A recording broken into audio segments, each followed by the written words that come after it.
Hey kids, have you ever heard of Tracy Chevalier? Yeah, me neither. Well, buckle up, we're talking about her book, New Boy. Never heard of it? Too bad.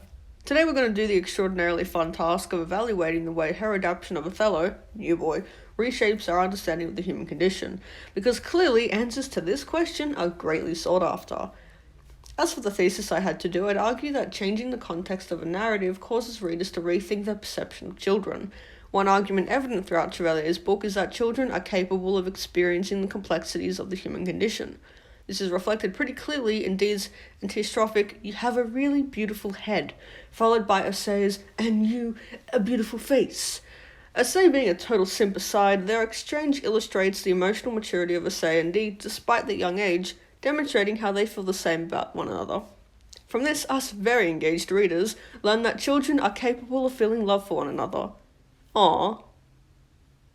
Anyway, later on in the story, Osei gets pissed and calls Dee a wholly heathenous, obscene, regrettable escort of sorts, a decision he immediately aborts. I'm basically Eminem. Osei contemplates if Dee could ever come back after all that had been said and done.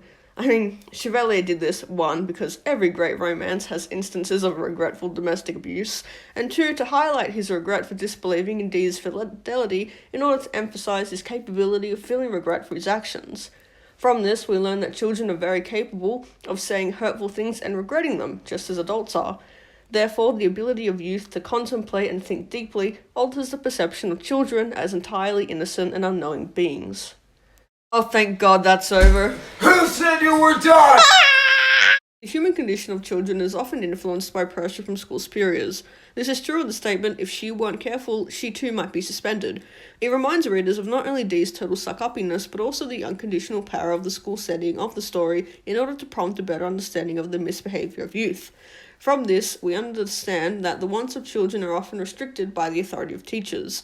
Even more, Chevalier uses a superlative in describing Dee's perception of Mr. Brabant as the kind of teacher you always obeyed, impressed if you could, reinstilling that understanding of the powerful institution of schooling to emphasize the usual want of a child to always please his superiors.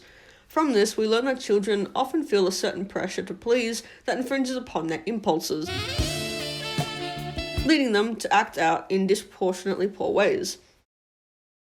Therefore, the pressure put on children invites a more understanding perception of their inappropriate actions, as they come from a place of being constantly restricted by the authority figures and institutions that possess power over them.